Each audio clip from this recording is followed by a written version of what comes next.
بسم الله الرحمن الرحيم ألم تر كيف فعل ربك بأصحاب الفيل ألم يجعل كيدهم في تضليل وأرسل عليهم طيرا أبابيل ترميهم بحجارة من سجيل فجعلهم كعصف مأكول. مکہ کے دل میں کعبہ اللہ کا سب سے مقدس گھر تھا، جہاں عرب کے مختلف حصوں سے لوگ زیارت کے لیے آتے تھے۔ یہ اتحاد اور ایمان کی علامت تھا، حتیٰ کہ اسلام سے پہلے بھی۔ یمن میں ایک حاکم ابرہہ کعبہ کی اہمیت سے حسد کرنے لگا۔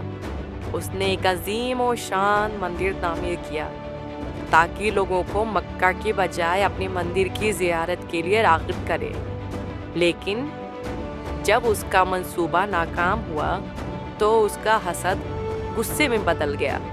اس نے کعبہ کو تباہ کرنے کا ارادہ کیا تاکہ اپنی برتری قائم کر سکے۔ ابرہہ نے ایک زبردست فوج جمع کی جس میں بڑے بڑے ہاتھی بھی شامل تھے۔ عرب کے لوگوں کے لیے ایک خوفناک منظر تھا، جنہوں نے کبھی ایسے جانور نہیں دیکھے تھے۔ ابرہہ کے مکہ کی طرف مارچ کی خبر نے علاقے میں خوف پھیلا دیا۔ مکہ کے لوگ اس بڑی فوج کے خلاف بے بس تھے۔ مکہ کے رہنما عبد المطلب نے غیر متزلزل ایمان کا مظاہرہ کیا۔ انہوں نے کہا، یہ اللہ کا گھر ہے اور وہی اس کی حفاظت کریں گے۔ اس بھروسے کے ساتھ لوگوں نے مکہ چھوڑ دیا، کعبہ کو اس کے حقیقی محافظ اللہ کے حوالے کر دیا۔ جب ابرہہ کی فوج مکہ کے قریب پہنچی تو ایک معجزہ ہوا۔ چھوٹے پرندے جنہیں ابابیل کہا جاتا ہے آسمان پر نمودار ہوئے، جن کے پنجوں اور چونچوں میں مٹی کی بنی ہوئی کنکڑیاں تھیں۔ ہر کنکڑی اللہ کے حکم سے زمین پر گر کر زبردست تباہی مچاتی۔ ابرہہ کی طاقتور فوج پوری طرح سے تباہ ہو گئی۔ ہر کنکڑی اللہ کے حکم سے زمین پر گر کر زبردست تباہی مچاتی۔ ابرہہ کی طاقتور فوج پوری طرح سے تباہ ہو گئی۔ یہ سورہ ہمیں سکھاتی ہے کہ ہر حال میں اللہ پر بھروسہ رکھیں۔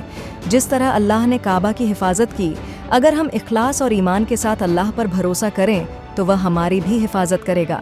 بسم الله الرحمن الرحيم ألم تر كيف فعل ربك بأصحاب الفيل ألم يجعل كيدهم في تضليل وأرسل عليهم طيرا أبابيل ترميهم بحجارة من سجيل فجعلهم كعصف مأكول. بسم الله الرحمن الرحيم ألم تر كيف فعل ربك بأصحاب الفيل ألم يجعل كيدهم في تضليل وأرسل عليهم طيرا أبابيل ترميهم بحجارة من سجيل فجعلهم كعصف مأكول. بسم الله الرحمن الرحيم ألم تر كيف فعل ربك بأصحاب الفيل ألم يجعل كيدهم في تضليل وأرسل عليهم طيرا أبابيل ترميهم بحجارة من سجيل فجعلهم كعصف مأكول.